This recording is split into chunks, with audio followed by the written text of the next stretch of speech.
This is a short TRE trauma release exercise tutorial.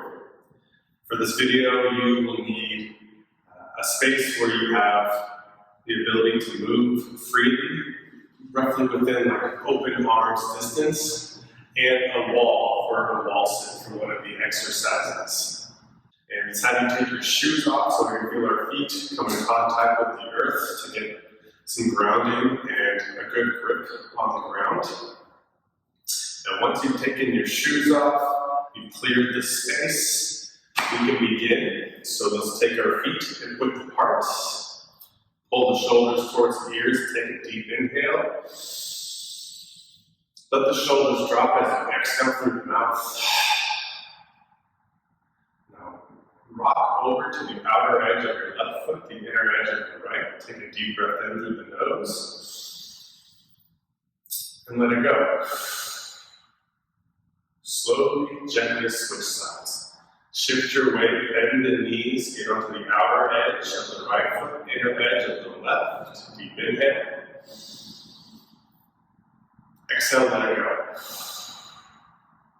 Keeping the knees bent, slowly rock over to the opposite side. Breathe in. And breathe out. And we'll do a few more each way. We're just noticing our feet getting in contact with the earth. Noticing any places we may be holding on to tension. Can we allow that tension to relax if we're gripping in the pelvis, gripping in the hands, the shoulders, the jaw. Allowing our diaphragm to expand. We inhale down to the belly.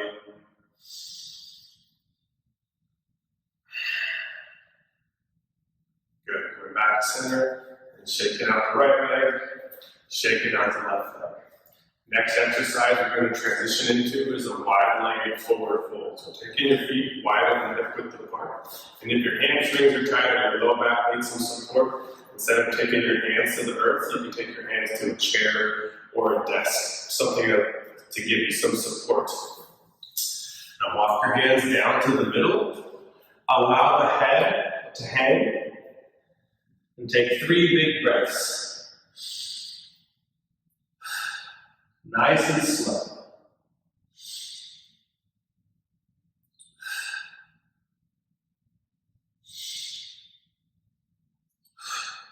After 3 breaths, walk your hands over to the left foot. Take 3 breaths.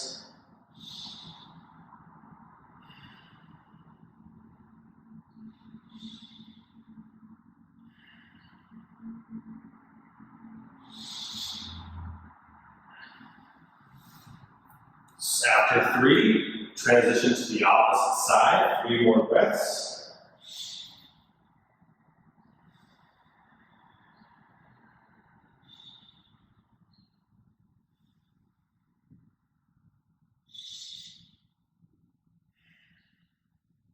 And back to the middle, walking your hands back behind you. 3 breaths.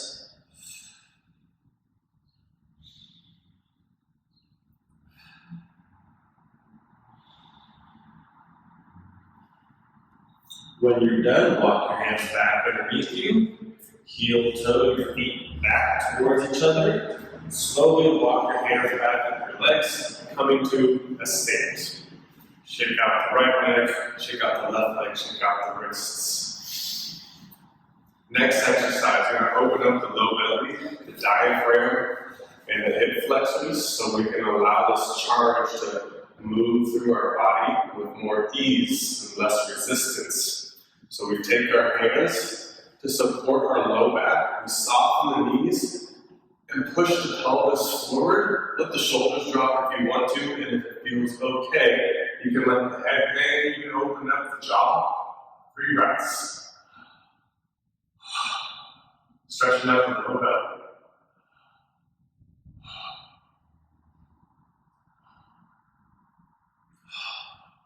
After 3, shift your weight over. So push your left hip forward and look over the right shoulder. You may feel a nice stretch on this side of your left side of your neck. 3 more breaths.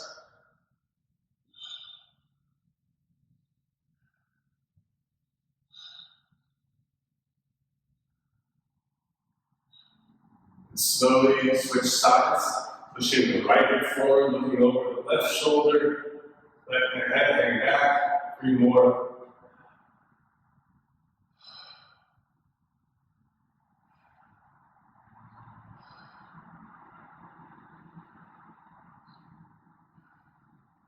And return to center. Shake it off. If you feel a little crunching in the low back, you can even cat-cow a little bit.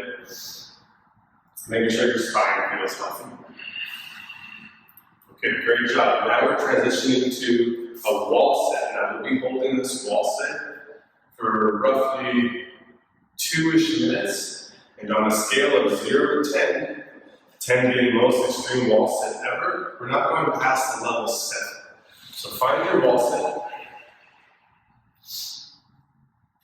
Now I'm just going to be taking my hands off to the side. If the hands are resting on the thighs, we're not resisting and pushing away.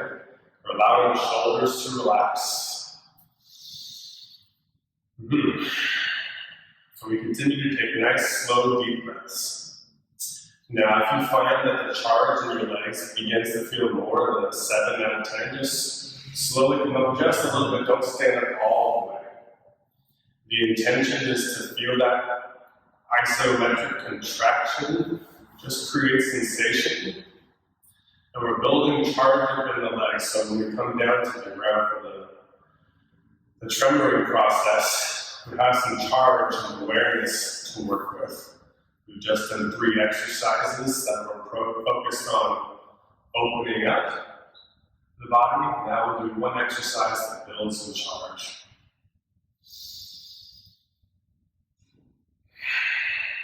Allowing the breath to be full. And instead of moving away from the shaker sensation, we allow ourselves to embrace it. Just notice any slight charge.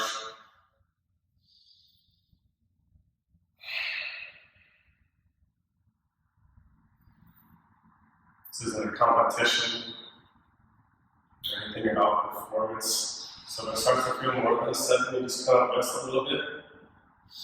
Give yourself permission to do so.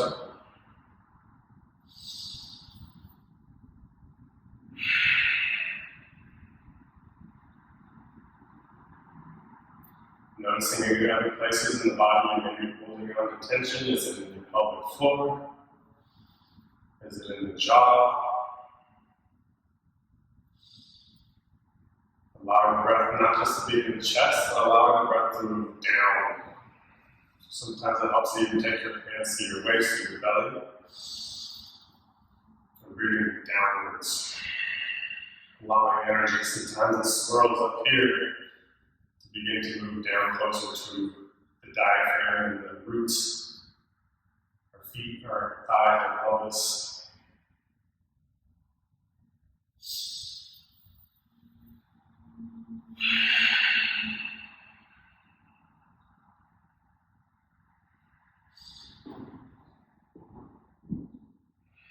We'll go 5 more nice slow breaths.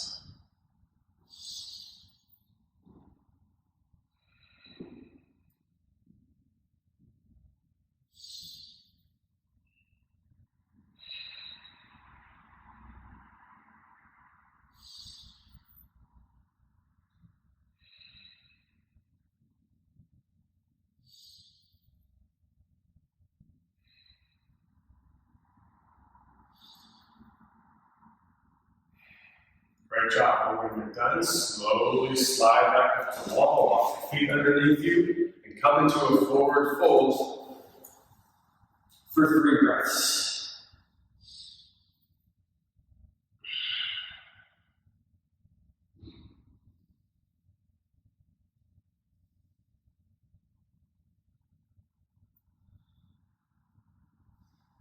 And slowly roll up 1 vertebrae at a time. Excellent.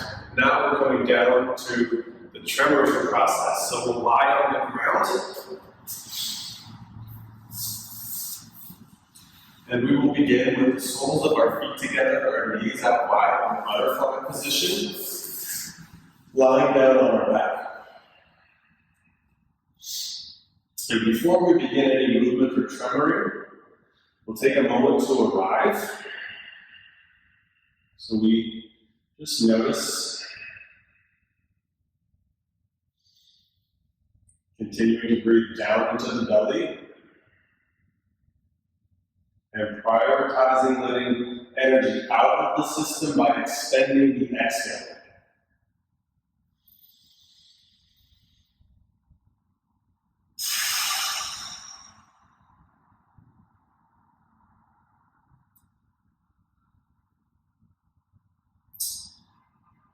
For this next step, squeeze your feet together and lift your hips off the ground 1 to 2 inches. Now, as we keep our hips elevated off the ground, we try to not overly engage the glutes. We allow the glutes just to be hanging up off the ground. And we try to relax the glute muscles. We just notice as we try to calibrate and find our balance point. You may notice your pelvis wants to sway to the right or to the left. If your low back is kicking in, or maybe you drop your hips just a little bit, or you try tucking your pelvis under you a little more.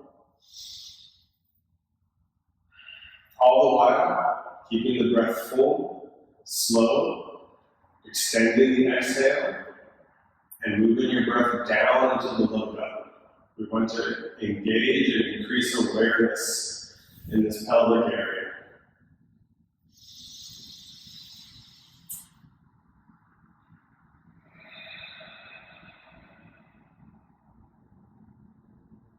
And take one more nice slow breath. Bring your hips back down to the ground. Let the knees come out wide.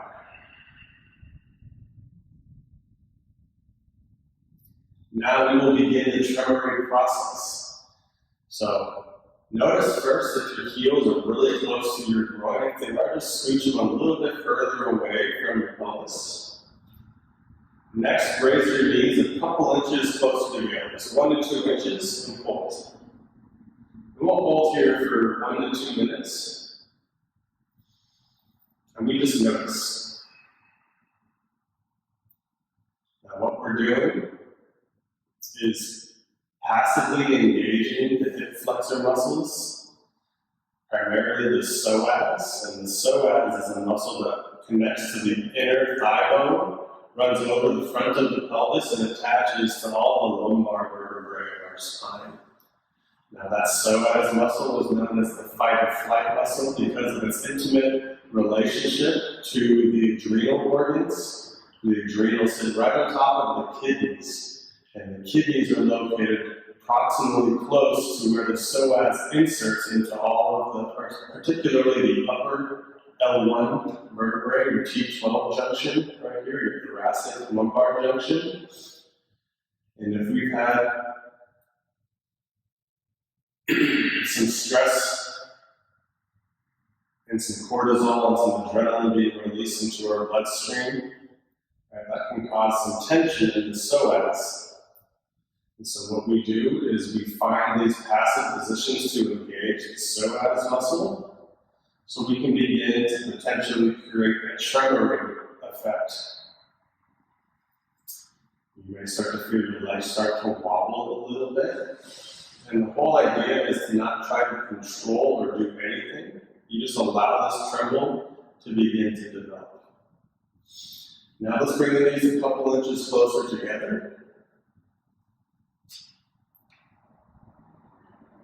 And you may notice the vibration begin to increase or decrease. And the idea is to not do anything. Right? The less we try to force it, and the more allowing we encourage, the greater the opportunity we have to allow this tremor to naturally unfold. And with practice, this tremoring, right, you can start finding your own sweet spots on where you have the most charge and shake and activation, and you can begin to titrate or adjust the volume on your shake, right, by either taking your knees closer together, further apart. And just notice where you're experiencing the tremor. Is it primarily in the inner thigh? Is it more in the pelvis? Is it more in the lower back? Sometimes it comes on as waves. Sometimes it's a high frequency. Sometimes it's less of a frequency and more of a big amplitude. It's all welcome. Know that if at any point this is overwhelming, you can straighten out your legs and it will completely shut down the response. Continue to take deep breaths down to the pelvis, allowing your awareness to reside in that low belly, pelvis, inner thigh area.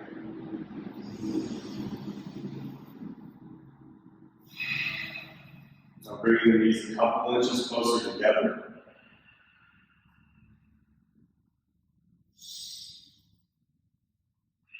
And for me, this really starts to increase the shake response. And right now, you may not be experiencing anything. That's completely normal and okay too. Sometimes it takes a few rounds of practice to allow the shake to naturally begin to unfold.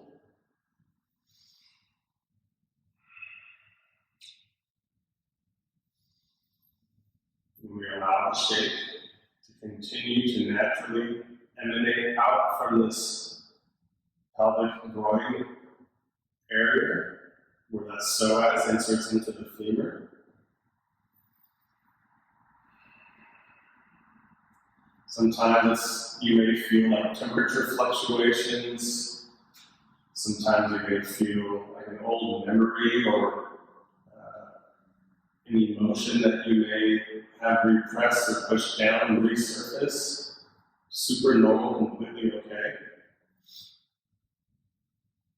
As we unlock a lot of this tension in our bodies, that also encourages the unlocking of things that we may have forgotten, repressed, suppressed, pushed away. And that's completely normal if you experience any of those temperature fluctuations, emotional memory releases.